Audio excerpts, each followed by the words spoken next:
Hello दोस्तों, स्वागत है आपका आज की नई वीडियो में। दोस्तों, आज दुबई की सक्सेस स्टोरी का एक और वीडियो बन रहा है। मेरे साथ है रफ़ीक भाई, जो कि सेफ्टी की फील्ड से बिलोंग करते हैं। और रफ़ीक भाई जो इंडिया से आए हैं और यहाँ पर विजिट वीज़ा पे आए थे जॉब सर्च के लिए, और अब इनको जॉब मिल गई है। तो आज के वीडियो में शेयर करेंगे अपनी स्टोरी, कैसे इनको जॉब मिली, आपके लिए जॉब सर्च के टिप्स शेयर करेंगे, दुबई में जॉब सर्च का खर्चा, ऐसी बहुत सारी इन्फॉर्मेशन आपको वीडियो मिलने वाली है। तो वीडियो में आगे बढ़ने से पहले कहना चाहूँगा, वीडियो को लाइक करके चैनल को सब्सक्राइब जरूर कर लेना, ताकि आने वाले अपडेट सबसे पहले आपको मिले। सो के रफ़ीक, सबसे पहले आप देखने वालों को बताओ कि आप इंडिया में कहाँ से हैं, आपकी एजुकेशन क्वालिफिकेशन क्या है? मैं इंडिया में बिहार पटना से हूँ।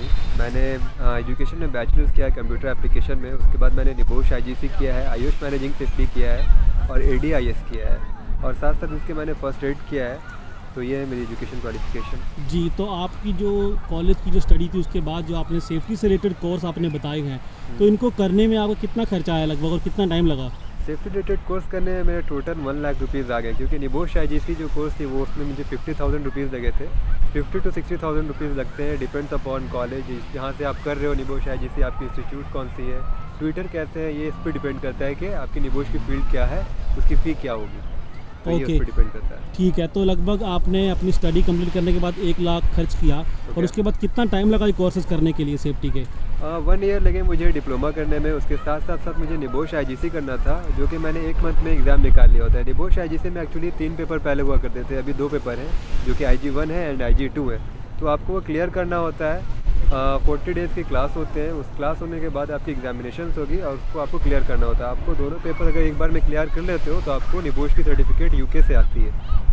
जी, तो ये बहुत अच्छी इन्फॉर्मेशन है जो लोग करना चाहते हैं स्टडी के बाद। तो आप बता सकते हैं कि इन कोर्स करने के लिए, अगर इंडिया से कोर्स कर रहे हैं, तो क्या उनको कोई बेसिक क्वालिफिकेशन चाहिए, जैसे +2 चाहिए या बैचलर की कोई डिग्री, या क्या उनका बेस रहना चाहिए ताकि वो ये निबोश और ये सब कोर्स सेफ्टी कर सकें? निबोश आईजीसी करने के लिए कोई बेसिक क्वालिफिकेशन की रिक्वायरमेंट तो नहीं है।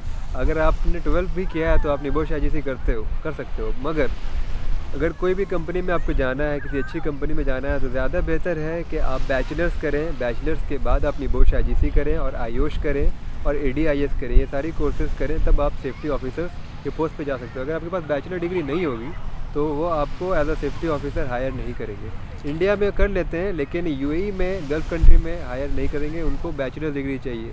कई बार हायर करेंगे भी अगर आपको विदाउट बैचलर, तो वो आपको सैलरी बहुत कम देंगे। जी, ये आपने कुछ बिल्कुल सही बातें कही हैं।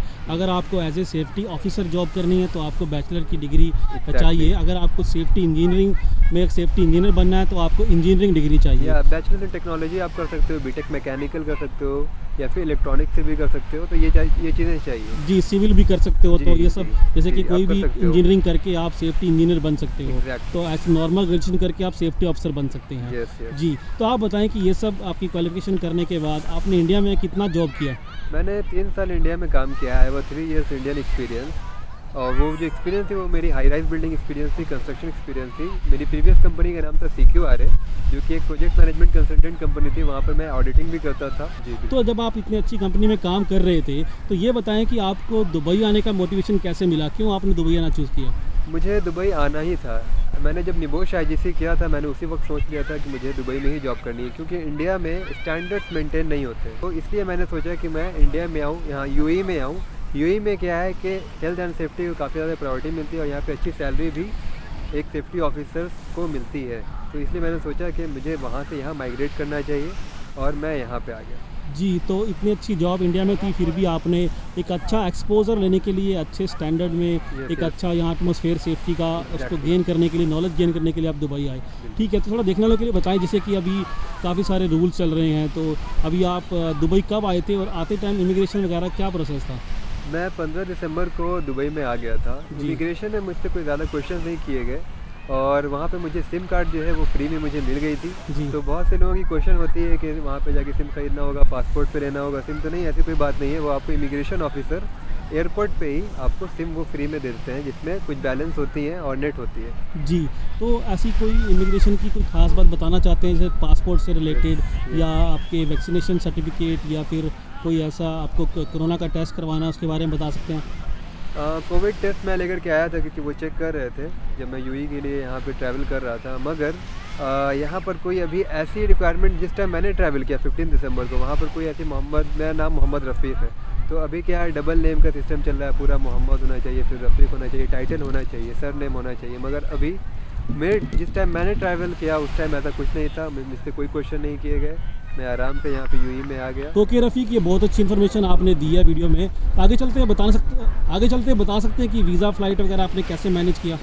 वीज़ा के लिए मैंने सर से ही बात कर ली थी कि मुझे वीज़ा चाहिए और टिकट चाहिए, तो सर को मैंने मैसेज किया तो उन्होंने मुझसे कुछ डॉक्यूमेंट्स मांगी, जैसे कि कुछ फ़ोटोज़ थी और पासपोर्ट की फ़ोटोज़ मांगी, तो मैंने उनको शेयर कर दिया और 2 दिन के अंदर मेरे पास वीज़ा आ गया था और टिकट भी आ गई थी। जी, थोड़ा बताएं कि बहुत सारे लोग थोड़ा डमी रिटर्न जो टिकट होती है उसके बारे में डाउट करते हैं, तो नहीं, आपने कैसे ट्रैवल किया उसके ऊपर? मुझे डमी टिकट सर की तरफ से मिल गया था, जिसकी वजह से मेरी काफ़ी ज़्यादा सेविंग्स हो गई थी, क्योंकि लोग क्या करते हैं रिटर्न टिकट भी लेते हैं। तो मैंने क्या किया, सर से डमी टिकट ले ली और डमी टिकट मैंने एयरपोर्ट पे शो किया, क्योंकि उन्होंने मुझसे बोला कि आप मेरे को शो करें आपकी रिटर्न टिकट कहाँ पे है। तो मैंने डमी टिकट शेयर किया तो मुझे वहाँ पे कोई इशू नहीं हुई, तो उन्होंने मुझे जाने दिया, कोई प्रॉब्लम नहीं हुई। ओके, तो ये एक अच्छी बात है कि जब बंदा जॉब सर्च के लिए आ रहा है तो उसके पैसे अगर सेव हो रहे हैं आने से पहले ही, उसको 8-10 हज़ार रुपये बच रहे हैं उसके डमी टिकट से, तो ये एक अच्छी हेल्प हो जाती है जॉब सर्च के लिए। Exactly. तो आगे बढ़ते हुए आप बता सकते हैं कि दुबई आने के बाद जैसे आपकी अकोमोडेशन वगैरह की सर्च के कैसा रहा, कहाँ पर आप रहे, कितना खर्चा जो है कि आपका रहा जॉब सर्च के दौरान खाने पीने रहने का? अगर मैं अकोमोडेशन और अपने फ़ूड के बारे में बताऊं तो मेरी जो अकोमोडेशन की फूड अकोमोडेशन की जो चार्ज लगी है वो 500 पर मंथ लगी है, 500 दिरहम। एंड और अगर मैं अपनी फ़ूड के बारे में बताऊं तो मुझे 300 दिरहम लग जाती है। यहाँ पे आप क्या कर सकते हो, मेस भी ले सकते हो, ठीक है। और अगर आपकी कोई यहाँ पे जान पहचान के लोग नहीं है, कोई भी आपके नोन पर्सन नहीं है, तो आप यहाँ पे आकर के सर से भी कांटेक्ट कर सकते हो। सर आपको अकोमोडेशन के बारे में बता देंगे सारी इन्फॉर्मेशन कि आपको यहाँ पे अकोमोडेशन कहाँ पे ठहरना है। मोस्टली यहाँ पे लोग आके दुबई दियारा में ठहरते हैं, वो एक अच्छी जगह है क्योंकि पास में ही मेट्रो स्टेशन है, तो ये आप कर सकते हो। तो आगे बढ़ते हुए आप देखो, हमने बात करनी है कि जो लोगों की हेल्प के लिए जो जॉब सर्च में यहाँ पर आए हैं, तो उनके लिए आप क्या बताएंगे? जैसे कि आप तो सेफ्टी फील्ड से हैं और भी बाकी अकाउंटेंट की फील्ड से, इंजीनियरिंग की फील्ड से लोग यहाँ पर आ रहे हैं, सेल्स मार्केटिंग, ऐसी बहुत सारी फील्ड्स की जॉब यहाँ पर हैं। थोड़ा आइडिया दे सकते हैं कि जॉब का ग्राफ अभी कैसे जा रहा है, जॉब अपनी कैसे आ रही है अभी? जॉब्स हैं मार्केट में, जॉब्स ऐसा नहीं है कि नहीं है। अगर आप देखें इंडीड पे या फिर स्किल बी पे और भी बहुत सारे एप्लीकेशन है, लिंक्डइन है, तो आप देखेंगे कि हर दिन कुछ ना कुछ जॉब अपडेट्स आ रही हैं। लेकिन वहाँ पर क्या है ना, वहाँ पे लोग वो एक्सपीरियंस मांगते हैं, एक्सपीरियंस ज़्यादा यहाँ पे खोजा जाता है। 4 इयर्स 5 इयर्स की एक्सपीरियंस, जीसीसी एक्सपीरियंस की डिमांड ज़्यादा है। लेकिन अगर आप इंडिया से भी काम करके आ रहे हो तो वो आपको हायर करेंगे, लेकिन थोड़ी सैलरी कम देंगे, तो वो कोई इशू नहीं है। आप स्टार्ट करें यहाँ पे कम सैलरी से भी, लेकिन आपकी 2 इयर्स के बाद जो भी आपको पैकेज मिली है वो डबल हो जाती है। जी, यहाँ पे फ़ायदा तो है। रफ़ीक, ये आपने बात की है जो एक्सपीरियंस है, एक बात पूछना चाहते हैं कि जैसे कि अगर किसी को दुबई आना है जॉब करने के लिए, तो उसको इंडिया में इंडिया में आपने अपनी होम कंट्री में कहीं से, इंडिया, पाकिस्तान, नेपाल, बांग्लादेश, कहीं से भी आ रहे हैं, तो कितना एक्सपीरियंस लेके उसको यूएई दुबई आना चाहिए जॉब सर्च के लिए? कम से कम 2 इयर्स का एक्सपीरियंस लेकर के आना चाहिए। सिर्फ ऐसा नहीं है कि आप एक्सपीरियंस लेकर के आ रहे हो, ओनली सर्टिफिकेशन घर पे बैठ करके, आप काम सीख करके आओ, क्योंकि काम कैसे यहाँ पे होता है। यहाँ पर इंटरव्यू बहुत टाइट होता है, क्योंकि जो मेरा ही इंटरव्यू हुआ था वो 3 राउंड में इंटरव्यू हुआ था और उसमें उन लोगों ने सभी टाइप के क्वेश्चन पूछे थे मेरे जॉब से रिलेटेड। तो आप जो काम करके आ रहे हो वो आपको यहाँ पे प्रॉफिट देगा, क्योंकि अगर आपको काम आएगा तो आप उसको इंटरव्यू आराम से क्रैक कर सकते हो, आपको कोई इशू नहीं होगी। तो यहाँ पे इंटरव्यू जो होता है वो बहुत ज़्यादा टिपिकल होता है। ऐसा नहीं है कि वो बहुत ज़्यादा थ्योरेटिकल पूछेंगे, वो हर एक तरीके से टेक्निकल भी पूछेंगे, क्योंकि आपने जो काम किया है वो देखेंगे कि आपने काम किया है कि नहीं किया। जी, तो इसका मतलब आप ये कहना चाह रहे हैं कि एक नॉलेज लेके आना चाहिए, अपने काम की अच्छी स्किल्स अच्छे लेके आना चाहिए। तो ऐसा नहीं कि आप कहीं से झूठा पे सर्टिफिकेट बनवा लें और ऐसे ही यहाँ पर आ जाएं। तो बेशक अगर क्वालिफिकेशन कम है पर आपकी नॉलेज ज़्यादा है, आपको काम की समझ है, आपको काम के बारे में पता है, स्किल्स आपके अंदर हैं, आप क्वेश्चनों का जवाब दे सकते हैं काम से रिलेटेड, तो आपको यहाँ पर आना चाहिए। जी, तो अब आगे बढ़ते हुए आपसे बात करना चाहेंगे, आपकी जो जॉब है वो आपको कितने दिन में मिली और वो कैसे रहा आपका सक्सेस स्टोरी? जॉब तो मुझे अगर मैं बताऊं सच तो मुझे 25 डेज़ के अंदर मुझे मिल गई है जॉब जी। और सक्सेस स्टोरी के बारे में अपने बारे में बताऊं तो मैं क्या करता था कि सर की जो भी वीडियोस अपलोड होती थी यूट्यूब पे, मैं उसको देखा करता था और उसमें से पॉइंट्स निकाला करता था कि जो भी लोग सक्सेस यहाँ पे आकर कर चुके हैं, विजिट वीज़ा भी जिन्होंने अपनी जॉब हंटिंग की है, तो यहाँ पे मुझे लगता है कि जो भी लोग इंडिया से यहाँ पे जॉब करने के लिए आए वो अपनी पहले CV अच्छे से प्रिपेयर करके आएँ और CV को डोर टू डोर यानी हर एक कंपनी में जाकर विज़िट करें और अपनी CV जाके वहाँ पे ड्रॉप करें। ऑनलाइन भी आपको अप्लाई करते रहना है और हर दिन आपको अपने मेल को चेक करते रहना है। कई बार इनबॉक्स में नहीं, स्पैम में भी जाके चेक करना है आपको कि आपके पास जो मेल है वो रिसीव हुआ है या नहीं हुआ है। कई बार क्या होता है कि कंपनी की तरफ से मेल आता है, कॉल नहीं आता, आप उसे मिस कर देते हो। तो ऐसा नहीं करना है, आपको ये सारी चीज़ों पे अप्लाई भी करते रहना है। लिंक्डइन है सबसे ज़्यादा यहाँ पे अच्छा एप्लीकेशन है, स्किल भी है, उसके बाद फिर आपके यहाँ पे डुबिज़ल है और नौकरी गर्ल पे, इन सभी पे आपको आने से पहले एक बार आपको अपनी पोर्टल बना लेनी है, प्रोफाइल बना लेनी है। उसके बाद फिर यहाँ पे आने के बाद आप अप्लाई करें जॉब को, और उसके बाद फिर पर्सनली भी जाकर CV ड्रॉप करें। फॉर एग्जांपल अगर आपने इंडीड पे अपने जॉब रिलेटेड कोई अगर देखा वैकेंसी, जैसे ही आपने वैकेंसी देखा आप यहाँ से अप्लाई तो करें ही, और अगर आप देखें कि आस-पास में ही है दुबई, अगर आप दुबई में हो और दुबई में ही वो कंपनी है, आप क्या करें कि अपनी CV को लेकर के चले जाएँ और वहाँ पे जाके CV ड्रॉप करें। तो मेरे साथ भी यही हुआ था कि मैंने क्या किया कि मैंने देखा कि एक सेफ्टी ऑफिसर की रिक्वायरमेंट आई हुई है, मैंने ऑनलाइन अप्लाई किया। क्योंकि ऑनलाइन अप्लाई जब हम लोग करते हैं तो बहुत ज़्यादा लोग अप्लाई करते हैं, तो 350 एक पोस्ट के लिए 600, 700, 800 लोग क्या करते हैं अप्लाई किए होते हैं। लेकिन अगर आप पर्सनली जाकर के CV वहाँ पे ड्रॉप करोगे तो हो सकता है आपके इंटरव्यू के चांसेस बढ़ जाए। मैंने क्या किया, वहाँ पे जाकर CV ड्रॉप किया और मेरा वहीं पे इंटरव्यू हो गया फर्स्ट राउंड, और मैंने वहाँ पे इंटरव्यू क्वालिफाई कर लिया। उसके बाद फिर मुझे सेकंड राउंड इंटरव्यू के लिए बुलाया गया। उसके बाद फिर मेरा थर्ड राउंड HR राउंड हुआ, वो मैंने क्वालिफाई किया और अल्हम्दुलिल्लाह आज मेरे पास जॉब है। यहाँ पे आने के बाद सबसे पहले आपको फोकस करना है अपने जॉब पे, घूमें फिरें, ये सब बाद में जी। तो बहुत अच्छी बात है रफ़ीक, उम्मीद करते हैं कि आगे भी आप अपनी जॉब को अच्छी तरह से स्टार्ट करो और आगे आपको बहुत सक्सेस मिले और अपनी फैमिली के लिए आप बहुत अच्छी लाइफ उनको भी दे सकें और खुद आपकी लाइफ भी आगे आने टाइम में बेहतर होगी।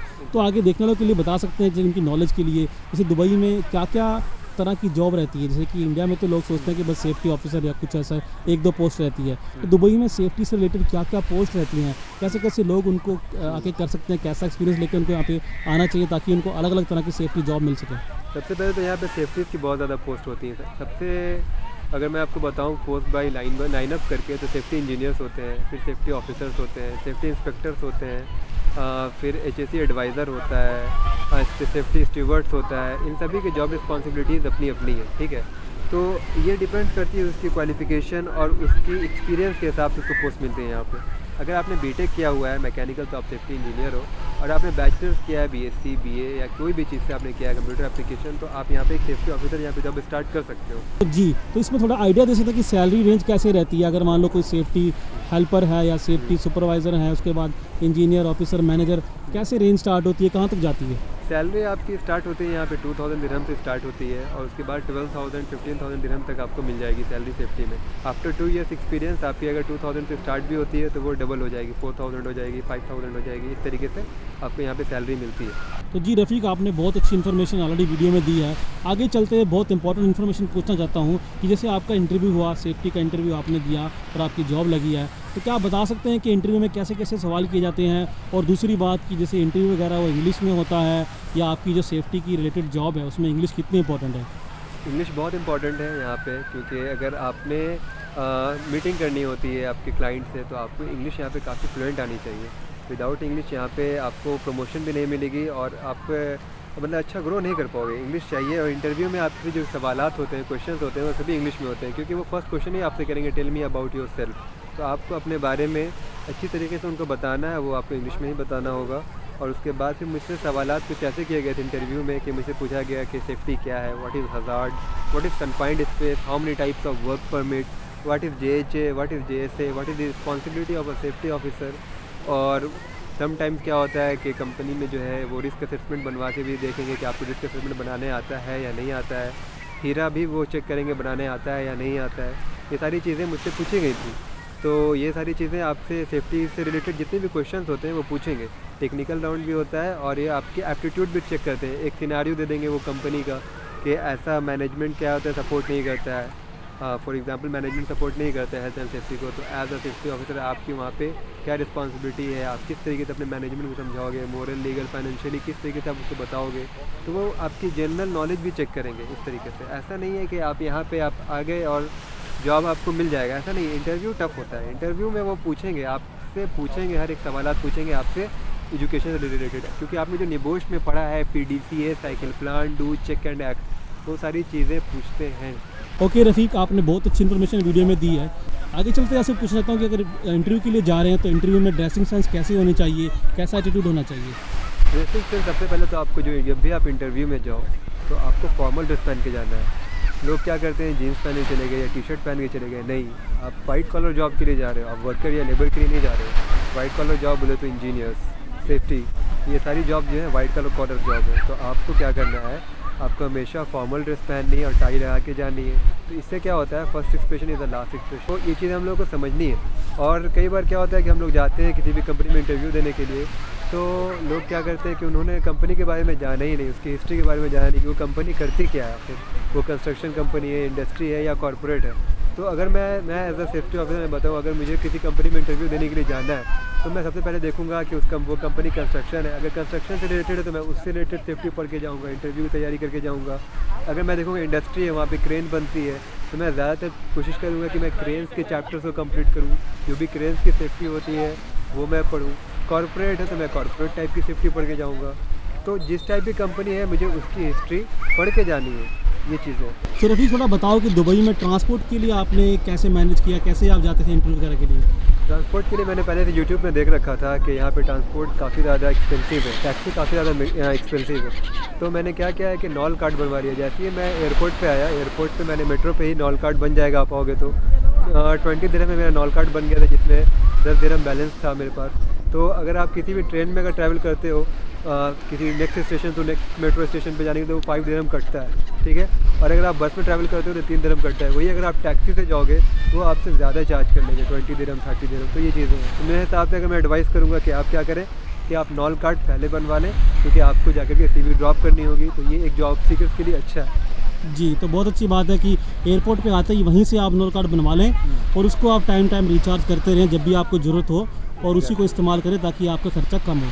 सो देखिए दोस्तों, ये भाई हमेशा दूसरे लोगों की सक्सेस स्टोरी हमारे चैनल पर देखता था और आज इनकी खुद की सक्सेस स्टोरी शेयर हुई है। आपको भी दुबई के visit visa, flight, job search के लिए हेल्प चाहिए तो स्क्रीन पर लिखे नंबर पे कांटेक्ट कर सकते हैं और वहां से आपको पूरी मदद की जाएगी। Be safe, take care and stay tune for more updates and of course channel को सब्सक्राइब कर लीजिए ताकि ऐसे वीडियो आपको मिलते रहें।